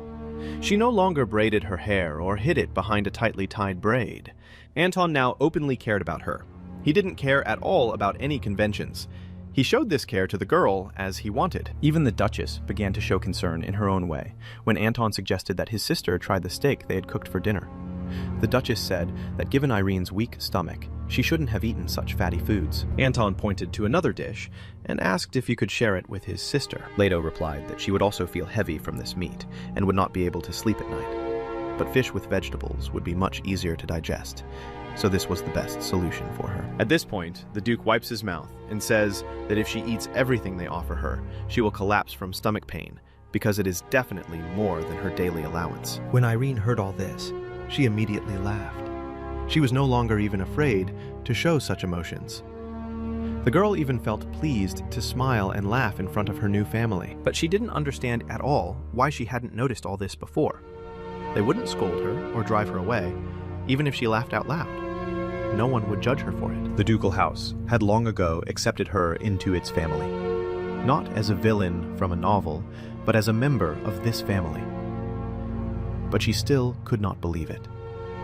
And that is why she pushed this information away from herself in every possible way. But since that wonderful heart-to-heart talk with the Duchess, Irene really did gradually learn to be sincere. She stopped being afraid to show her true emotions. The girl began to laugh if she was having fun, screamed in surprise when she was afraid, got angry and locked herself in the room if something didn't suit her. Her life really changed dramatically. She finally began to feel free. And thus, 3 years passed. Every 3 years, the Duchy of Carlos held a special tournament to recruit members of the Knightly Order. And when that day came, Irene and her friends, whom she had made during this time, gathered together to watch them. Their order was famous for its elite warriors, so at that time, the sons of knightly families and noble families flocked to their estate. Irene noticed that Anton had also disappeared, and assumed that he was most likely preparing for the tournament, since she had not crossed paths with him for several days, and had not seen him at all. One of her friends suddenly approached her. She said that Lady Trelon was already 17, and therefore she asked if there was already any man in mind. Irene laughed nervously and said that she hadn't thought about that yet. Her friend, hearing this, was very indignant. She asked if she really planned to get engaged to someone of the Duchess's choice, even without falling in love, since she had not looked for suitors herself. But her other friends said that it wasn't worth talking like that, as if all they were dreaming about was a romance. And of course, they started arguing among themselves because one held this opinion, and the other said that she had other goals in life. In fact, the tournament really did become a place for social acquaintances. The Duchess specifically invited girls from neighboring lands so that they would have a chance to find a worthy groom for themselves. And while the girls were sitting on the veranda and talking to each other, a young guy suddenly approached them. It was obvious how much he was worried, but this guy plucked up his courage and turned to the beautiful red-haired lady and asked, "Are you Lady Traylon, a relative of the Duchess?" Irene immediately said that it was really her. But then she asked who this stranger was, since she had never met him before. The man asked her for forgiveness. He said that she was so charming that he was confused and, because of this, did not introduce himself. Pierre Servin bowed and said his name. And when the girl heard that he was from the Count's house of Sarvin, she was very surprised. Pierre said that, in fact, he had wanted to approach her for a long time. However, he felt a little awkward doing so. Well, now that he had plucked up his courage, he wanted to know if they could talk alone and perhaps get to know each other a little better. He was about to say something else when suddenly Anton came up to him from behind. He put his hand on his shoulder and said that the tournament participants had been called to line up, so they had to go immediately. He said that if Sir Pierre didn't hurry, he would simply be disqualified. And when Ren finally saw Anton, she wanted to say hello to him. But the man looked rather angry. He whispered in Pierrot's ear that he shouldn't hang around here any longer and make the commander wait for him alone. The nervous man laughed and asked for forgiveness. He said that he hadn't noticed how the hour had passed and that he would run there to avoid any problems. Anton was very angry. He asked who this frivolous idiot was. He didn't understand how the guy was even going to win this tournament, since he simply couldn't keep track of time. But Irene laughed and said that Anton should watch his language because there were still a lot of noble people here, and it was impossible to show disrespect. The guy was indignant. He said that, in fact, he was the one who cared about her. However, what was more important was that today, for the first time in a long time, they would finally have dinner together. He said that they had not had a calm conversation at the table for a long time, because everyone had a lot to do. But now this day had finally come. Irene, hearing this, immediately smiled. She was truly happy. They talked for a while, and after that the guy himself left. When he left, the girls still couldn't stop thinking about this Pierre. She was even a little wary of this man. After meeting with her friends, Irina went to meet Mrs. Summer. They sat and sorted through flowers and trimmed them to put them in a vase. The Duchess said that the third son of Count Servin was seriously interested in the girl. As soon as Irene heard this, she looked at her in surprise. But she shouldn't have been surprised, because the Duchess was always aware of all this.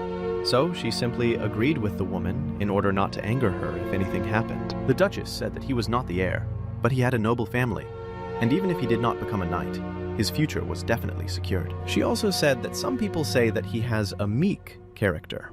Irena said that everything is possible. However, at the first meeting, he seemed quite kind to her. Then the Duchess cautiously asked if this meant that he was interested in her. Irene didn't understand what she was talking about, so she asked the woman to clarify. Then Summer looked her in the eyes and asked if the girl had thought about giving him a chance. Hearing this, Irene was very scared. Of course, now she understood what they were talking about. And because of this, she felt incredibly awkward. The Duchess, seeing her frightened expression, immediately said that she did not need to be so scared. She had not talked about an engagement at all. Perhaps they could get to know each other a little better. That's all. At that moment, Irene seriously thought about her offer. She understood that it was a good opportunity, and she saw no reason to refuse. In fact, names from the original novel began to appear. For example, Lady Bowen, who talked to her in the gazebo, and Pierre. And this meant that very soon the main character of this story would appear.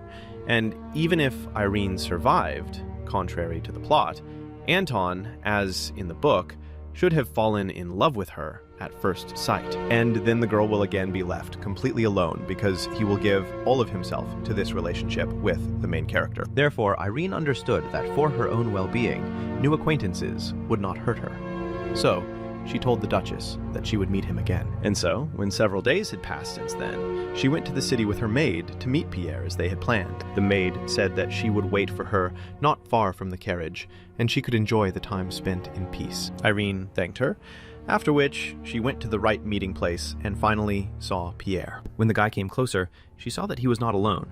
Anton was behind him, and he looked very unfriendly. She immediately asked Anton what he was doing in this place. The guy explained that he heard that she and the Grey Sarvin were going for the sword.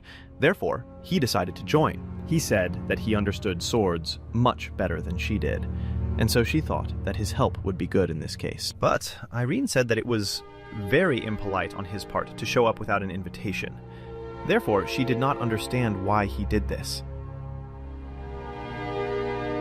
Anton immediately turned to his partner and asked if Sarsarvan would really be against his company. Pierre was really worried about all this. He said that, of course, he wouldn't be against it. On the contrary, it was a great honor for him that he would go with him. He said that if the lady didn't mind, then of course they could all go together. And for him personally, there were no problems with this. Irene didn't have time to say anything, but she couldn't refuse him.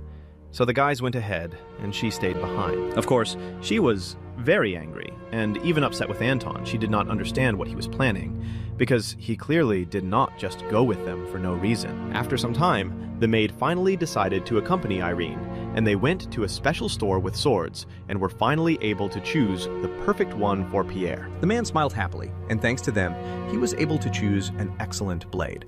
So he was really very grateful to them for that. Anton said that this is exactly why he was here. So he is glad that everything went well and he liked the choice. Pierre, a little embarrassed, asked how he could thank them, but Irene replied that it was not worth it at all. She said that he simply had to show a decent result at the tournament. That would be enough. Pierre then came closer to the lady and said that if he won and received the laurel wreath, he wanted to know if he could present it to her as well. When Irene heard this, she was very shocked, because she knew that handing a laurel wreath to a woman after a tournament was the same as publicly proposing to her. She looked at the man and saw how worried and embarrassed he was. But at that moment, Anton spoke up. He looked at him with a murderous gaze and asked what he was even saying. He warned Pierre to watch his language, or else it would all end very badly. The guy even swung at him. Irene realized that she needed to intervene in all of this. She grabbed his hand and, asking Pierre for forgiveness, said that she would like to discuss this if he still wins the wreath. Anton looked at him in surprise. The girl also looked at him with a stern look. She really wanted him not to continue such a scene anymore, because she was ashamed of him. She understood that if he hit Pierre now, the punishment would be much more serious than just skipping dinner, as it happened that time. So she had to prevent all this. At that moment, Lady Bauman suddenly appeared from behind. Seeing Irene, she immediately decided to approach and greeted her. When the girl noticed her friend, she came closer to her and asked what she was doing in this place, because it was really amazing. She explained that their trading house was located not far from this place, and she was just heading home. Then she looked at Pierre and asked if this meant that she had already had close contact with this man. They started discussing all this, and the girl even thought that Irene had decided to listen to her advice. Meanwhile, Anton was standing nearby. He decided to intervene in this conversation because he did not want it to continue. So the guy turned to Lady Bowen and said that she had come just in time. The man smiled and came closer to Pierre, nudged him, and said that he was already heading in the same direction as her. So he asked if they would like to walk together so that they would not be so lonely. Irene was very shocked. She did not understand why her brother was doing such things. But the girl herself was very embarrassed. She did not understand whether she really had to go with Sir Servant. Pierre was embarrassed and immediately said that he had to accompany Lady Traylon home.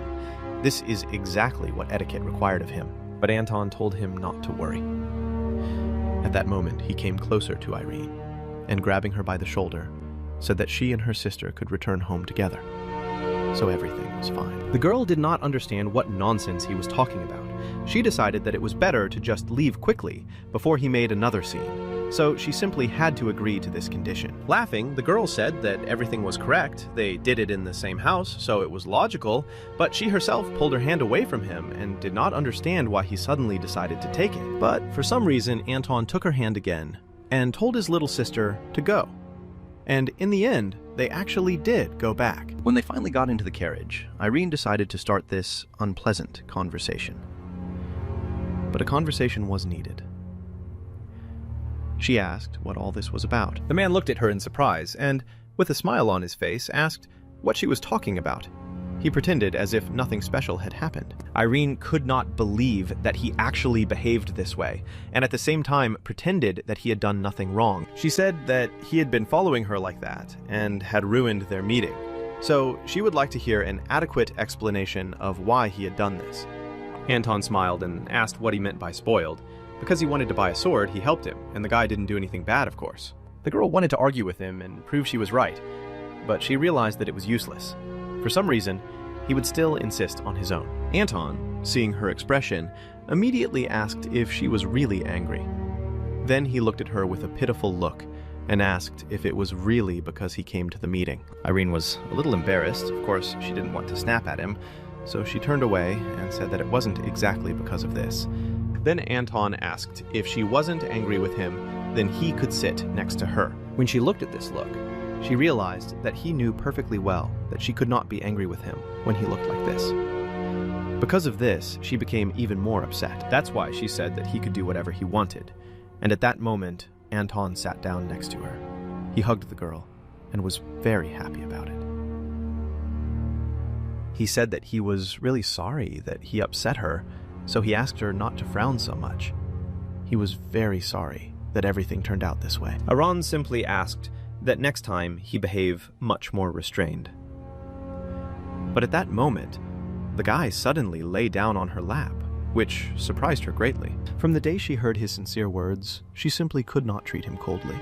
So Irene may have allowed him too much. In front of strangers, he is unapproachable and silent. However, with her, for some reason, he became too tender. This pleasantly surprised her. However, she wanted him to show his true self more often. Irene put her hand on his head and thought that she was giving him a break because he was still a child. But next time he would definitely get punished for what he did. Then Anton suddenly turned to his little sister and asked her to tell him whether she really liked Pierre. The girl replied that in fact, this was not the case. That was not the point. Then Anton stood up and, looking at her, asked why she pulled her hand away as soon as he touched her. He asked if she was really afraid that he might misunderstand all this. At that moment, a smile even appeared on his face. Irene looked at him in surprise. She didn't understand what kind of a strange feeling she had with him. She felt déjà vu because of his innocent tone. Original story. Anton was the embodiment of goodness. However, now he was so careful that a lot of pain was still visible in his eyes. She wondered whether he would become that kind young man from the novel when he grew up, and she was even a little scared that this might not happen. The girl laughed awkwardly and immediately asked what he meant when he said that the guy could misunderstand it. She didn't know what he was thinking. She again moved her hand away from his and explained that she was simply confused. He grabbed her hand so suddenly, and it seemed very strange to her. Smiling, Anton pointed in his direction and said that he was still a child. There was nothing prejudiced in his behavior, so anything could be expected from him. Of course, Irene couldn't argue with this, because formally it was all true, but still, she was quite alarmed by his behavior that day. Several days passed in vague unrest. Meanwhile, the festive evening in honor of the fencing tournament organized by the ducal house approached. Irene wore a beautiful white dress with lace. She looked simply amazing. Anton also dressed up for this event. When they met and saw each other, the guy was very amazed. He didn't expect that she would look so beautiful. Anton was supposed to accompany her. However, after he saw the girl in her outfit, he couldn't take a step. She became embarrassed and asked if she really looked that strange. The guy extended his hand and said that this was not true at all. This dress suited her very well, and she looked amazing. Irene thanked him for the compliment, after which she took his hand and, smiling, said that he also looked very good. However, they went into the hall and the man did not understand why they had to dress up like that. He was not even allowed to participate in the tournament, so it was strange. In fact, according to the rules of the fencing tournament, one can only participate from the age of 16. So the Duke, of course, refused 15-year-old Anton. The girl tried to console him and said that he would take part in the next tournament, so he shouldn't be upset. It would be soon. But Anton was still unhappy because the next tournament was supposed to be in 3 years. It was too long to wait. The girl was very surprised to hear this. She asked what exactly he meant, but Anton explained that in order to inherit the title of Duke as soon as possible, he must show that he is capable of leading knights. If he waits for the appointed time, he doesn't know when it might happen. Irene suddenly laughed and asked why he was in such a hurry to get the title. She said that the Duke was still very full of strength, so there was no great need for this. The guy suddenly looked at her and said in a quiet voice that he did it for her. Irene certainly didn't expect to hear this. She looked at him in surprise and asked what exactly he meant. He said that the head of the house decides everything that concerns her, and if he becomes a duke earlier, he will be able to make her life easier. Irene, hearing this, now understood everything and thought that for a moment his face seemed so alien to her. Because of this, she was quite scared. But fortunately, everything worked out. Anton moved closer to her and said that there would be much more opportunity to help her. Therefore, he really would like to become a duke as soon as possible. Irene smiled and replied that she was, of course, pleased. However, she asked if he really wanted this title only because of her. Anton said that he always said that she was the most important thing to him, and considering everything she did for him, this was the least he could pay her. When they finally arrived at the event, the first thing they were greeted by was Lady's younger brother Heather and Aton's training comrade. He saw Anton and immediately approached him. Iran also greeted him. When the guy saw Lady, he said that she looked simply dazzling that day. Anton moved his friend a little further away from them. He looked very indignant and told him that he could have gone straight to the gym, so he didn't understand why he decided to come. The guy was very surprised to hear this indignation. He said that he wanted to go to the hall with his dear friends, and that was why he came. But Irene noticed that he came without his older sister and asked if she was really in the waiting room. The guy said that if she meant Heather, then the girl had left earlier. She was probably already in Riverhall at that moment. At that moment, Anton was trying to push the guy away so that he would finally leave. But Irene, hearing about Riverhall, was very surprised because the celebration was supposed to be in Belmont Hall. Derek was even more surprised when he heard about this because their invitations clearly stated that the reception was to take place in Riverhall. At that moment, Anton realized that the mistake was his fault. He had mixed up the location on the invitation. That was why they had received the wrong ones. Irene started walking towards that very hall. She asked her brother who he had sent them to because it was a serious offense. The guy replied that he had sent it to some familiar houses. Irene calmed down a little. She said that it was very good that at least these halls were located close to each other. She believed that if they met the guests in person, everything would be fixed. Anton asked her for forgiveness and said that he would personally apologize to him for this. When they arrived at their destination, the girl saw them. She realized that those who had gone to the wrong room had gathered there, but she saw what a terrible atmosphere there was around them. Irene became very wary. She came closer and asked if something had happened. Anton also came to his guests and asked what was happening there. One of his guests bowed and said that when they arrived at this place, the door was closed and they decided that they had made a mistake. But suddenly, you stop the noise inside. And when they finally opened the doors, they saw Lady Bowen and Sir Piero. They enjoyed their secret date. As soon as Irene heard this, she could not believe that Pierre was with Heather. For her, it was a big blow. At that moment, Derek ran to his sister. He asked the tearful girl if all of this was really true. Causer wiped away her tears and looked at him. And the guy asked, did she really stay alone with Sir Pierre on purpose? The girl looked at the man and couldn't even show anything. She looked at Pierre and saw how much he began to feel shy and worried. Then she realized that he definitely wouldn't stand up for her. Because of this, she went over to her brother and cried even harder. At that moment, people started talking about all this. They believed that in this case, the families would only have to get them engaged.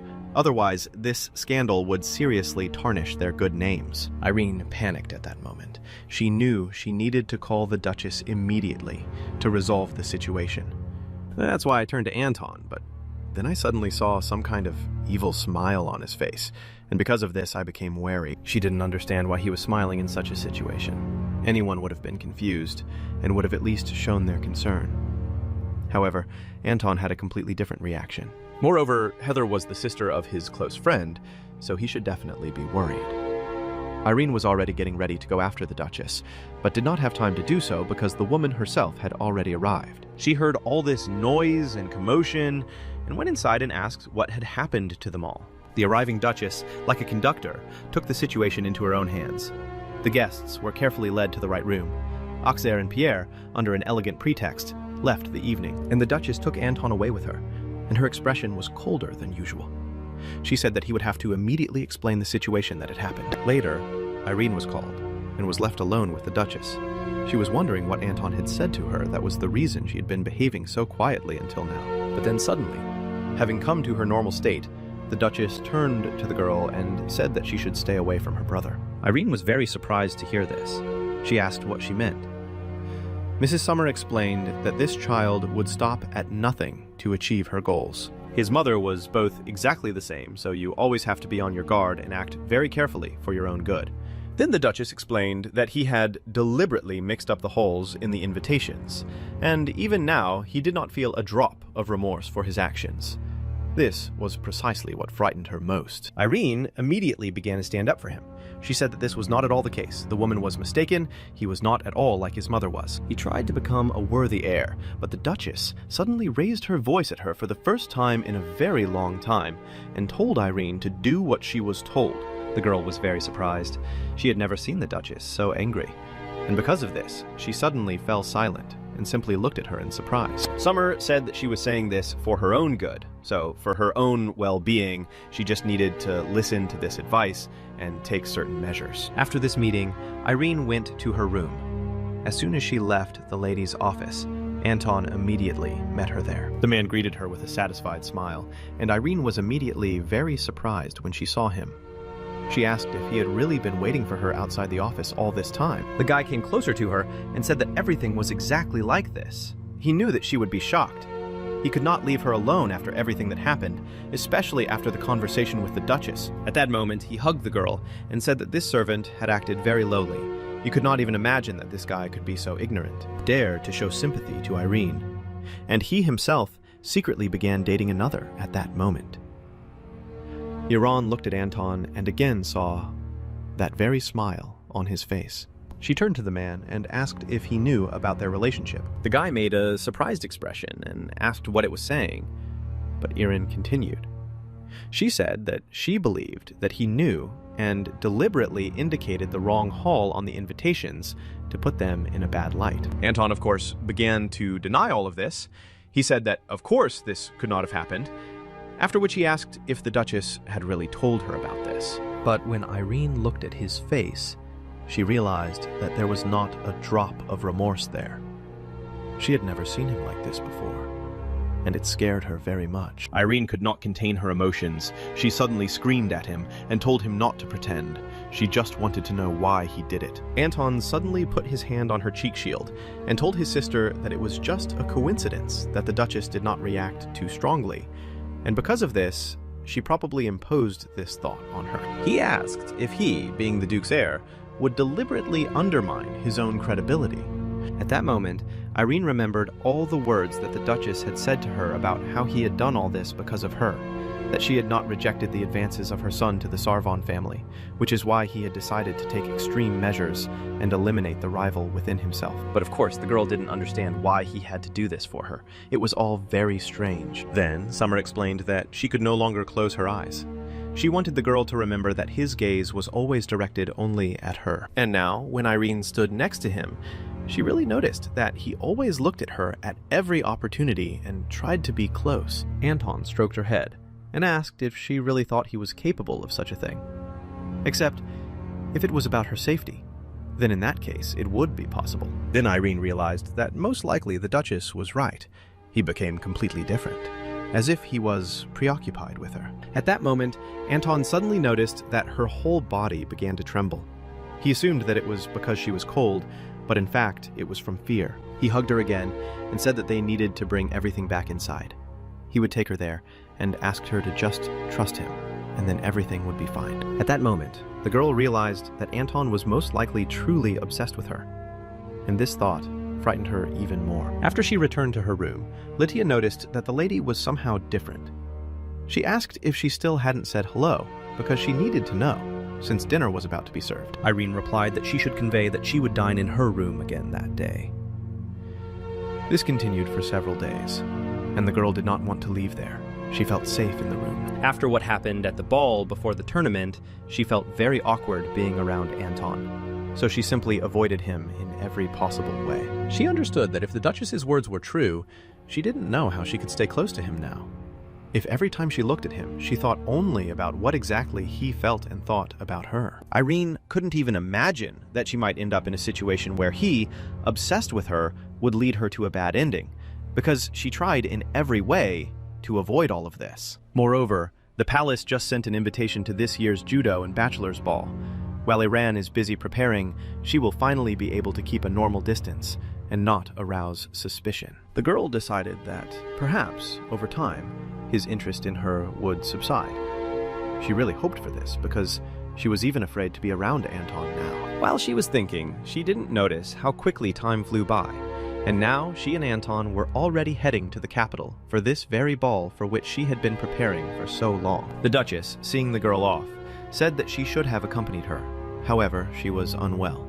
Irene understood all this perfectly well, so she did not take offense or insist. When she told the Duchess not to worry, the woman listened to her after that. She asked everything. Or else, Irene kept her distance from Anton. Remembering this, she became sad.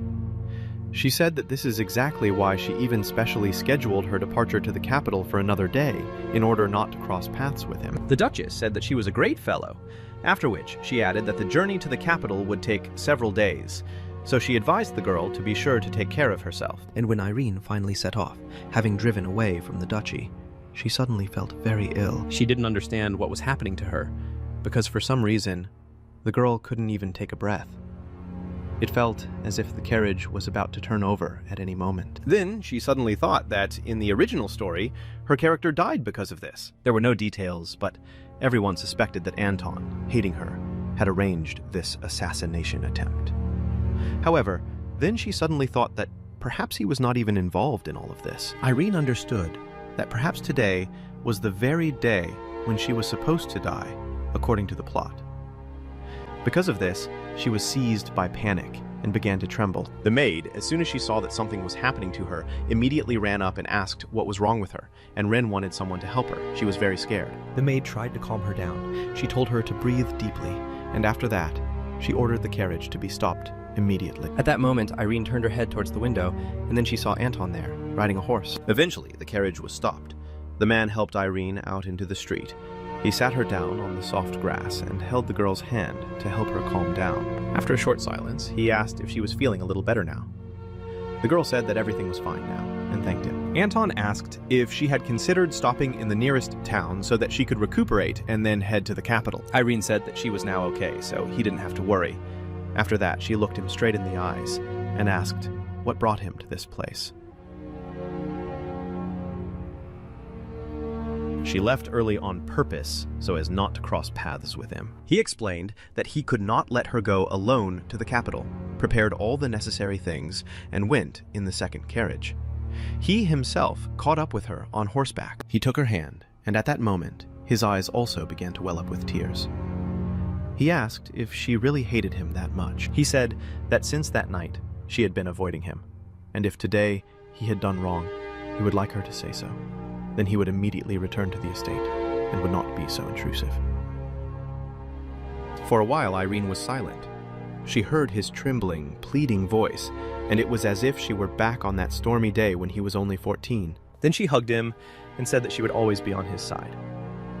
Now the girl took her hand back, and Anton immediately realized that the answer would probably not be what he wanted to hear. But at that moment, she put her palms on his cheeks and told him to raise his head, and asked, with a smile on his face, if she could ever hate him. The guy was a little surprised when he heard this at first, but then a smile appeared on his face, and they touched foreheads.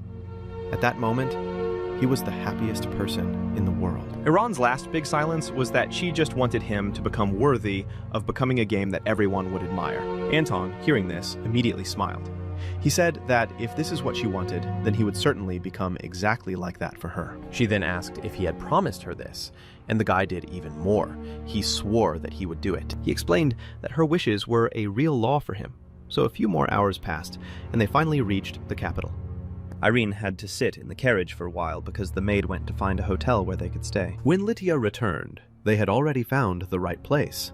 In fact, during the remaining time on the way, Irene thought about a lot of things. She decided that if fate really connected her with Anton, then it had to make him a good character, just like in the original story. When the guy helped her out of the carriage, the girl realized that all those worries that had been tormenting her all this time suddenly simply disappeared into thin air. After a few days, they finally reached their destination, settled in the city residence of the ducal house, and immediately went to visit Marquis Stephen. There, they were immediately greeted by the butler, who bowed and greeted Mr. Carlos and Mrs. Traylon, and said that he was very glad to see them at the residence of the Stefan family. When the girl began to approach the entrance, she was slightly overcome by panic. Marquis Stefan was a rather respected man, but she was panicking because of something else. It was in this residence that the main character of the novel lived. Her name was Hesti Stefan, and now they definitely had to meet her. They went inside, and all the time on the way to the living room, Irene was thinking about what kind of girl she was. The butler opened the doors to the required room and said that the Marquise would soon come out to them. But when they went inside, the guy and the girl heard screams coming from there. A female voice screamed loudly and said that she had not stolen the blue topaz. She continued to scream and asked why her mother believed only that there was something. And they continued to argue. Irene immediately came forward in order to understand what was happening there, and, if necessary, she could even help. At this point, they continued to argue. The girl became so angry that she couldn't even stay on her feet and fell, but Anton managed to react in time. He grabbed the girl and didn't let her hit herself. Her mother immediately screamed and asked if everything was okay with her daughter. Her sister was also standing nearby, and as soon as she saw this scene, she immediately became wary. When Irene saw this beautiful blonde girl, she couldn't believe that she really was the main character of the original story. Soon after everything calmed down, the Marquise introduced her daughters to the guests. The eldest daughter was called Vesta, and the youngest, Hestia. The woman sighed heavily and said that, in fact, despite the fact that they were twins, their characters were completely different, and this was immediately noticeable. Her youngest was always very modest, but Vesta was quite impudent and ignorant. So the mother yelled at her eldest daughter and told her to immediately apologize to the guests. The girl immediately became indignant and said that it wasn't her fault that Topaz had disappeared and that she hadn't pushed her sister on purpose. Vesta didn't understand why she always had to apologize in such cases. The girl, without saying anything, turned around and started to leave. She said that it was unfair, so she wasn't going to do it. The Marquise asked the guests for forgiveness. She said that, despite the fact that the girl was older, she behaved even worse than the younger one, and she was very ashamed of this.